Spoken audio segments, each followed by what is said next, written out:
Bonjour tout le monde pour cette nouvelle vidéo, être une bonne personne.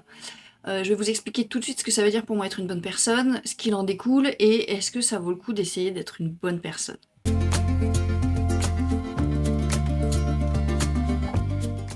Pour ceux qui ne me connaissent pas, je m'appelle Sophia, je suis coach naturopathe spécialisée en neurosciences et je vous aide justement à sortir de ces carcans de bonne personne pour aller vers la personne que vous êtes vraiment sans chercher à être quelqu'un d'autre.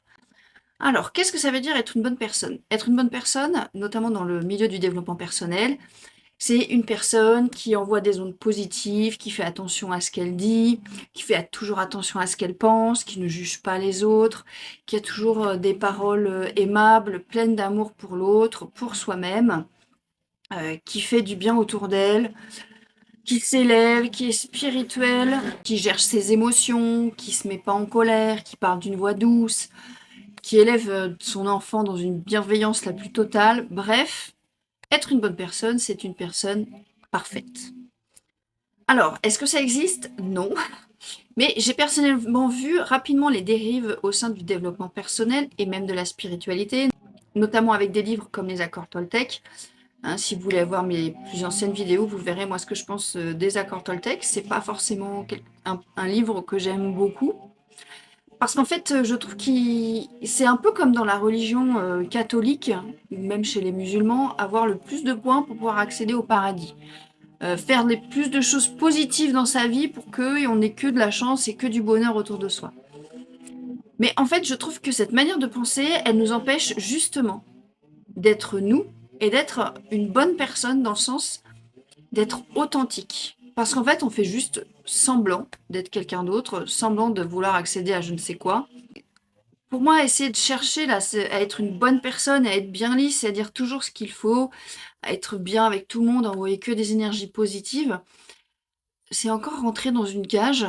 Et en fait, c'est être en contrôle de ce qu'on fait, de ce qu'on dit, de ce qu'on pense.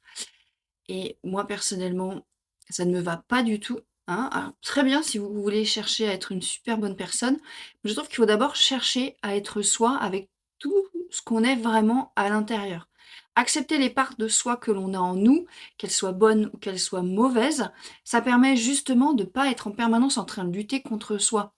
Ça permet de remettre les choses à l'équilibre à l'intérieur de soi-même.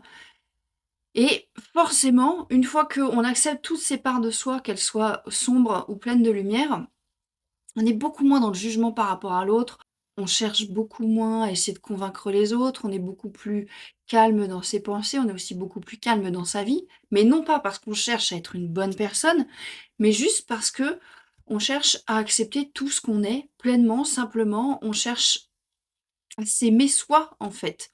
Toutes les parts qu'il y a en nous, pas juste les bonnes parts qu'il y a en nous, vraiment toutes les parts qu'il y a en nous et à les accepter et à les voir vraiment, c'est-à-dire à être honnête avec soi-même et à voir qui on est sans chercher à se cacher. Vouloir être une bonne personne, ça empêche vraiment d'être authentique. Et je pense que, est-ce qu'on vraiment on dégage des bonnes énergies? Je suis pas sûre. Alors que quand vraiment on accepte ce qu'on vit, on accepte ses émotions, on accepte ses parts d'ombre. Je pense que c'est là où vraiment on va dégager de beaucoup plus bonnes énergies parce qu'on va être en paix avec ce qu'on vit aussi à l'intérieur de soi. Voilà, j'espère que ça vous donnera envie de chercher à être plus vous qu'à essayer de ressembler à une image stéréotypée qu'on vous montre, de développement personnel ou de spiritualité. Oui, vous pouvez être en colère, oui, vous pouvez être triste, oui, vous pouvez parfois juger les autres et avoir des paroles, qui vous échappent. Moi, personnellement, j'ai eu des personnes qui m'ont dit des paroles assez dures, mais qui, au final, m'avaient vraiment beaucoup aidée. Alors que si ces personnes avaient pensé avant à ce qu'elles allaient me dire, en se demandant si ça allait me faire de la peine, elles m'auraient jamais dit tout ça. Alors que parfois, on a besoin d'être un peu secoué dans la vie et ces personnes-là, elles sont venues me secouer. Oui, bien sûr, ça m'a fait du mal, ça m'a blessée, mais ça m'a aussi permis de voir la réalité des choses en face et de travailler sur moi. Donc, les paroles blessantes d'autres sont aussi positives à certains points. Donc, il y a toujours deux côtés d'une même phase, faire semblant d'être bon pour essayer de dégager des énergies positives. Pour moi, ça n'a pas vraiment de sens, en fait. Vouloir, pour moi, si les gens veulent changer le monde et apporter des bonnes choses au monde, apprenez à vous aimer tel que vous êtes, vraiment. Pour moi, c'est vrai. En tout cas, de mon prisme, dans ma vérité, dans ma réalité, je trouve que c'est la base. C'est vraiment d'aimer vraiment toutes les parts de soi, d'accepter tout ce qu'on peut faire, d'accepter nos limites, d'accepter qu'on soit illimité aussi en même temps. Pour moi, un monde meilleur, il deviendra du cœur de chacun.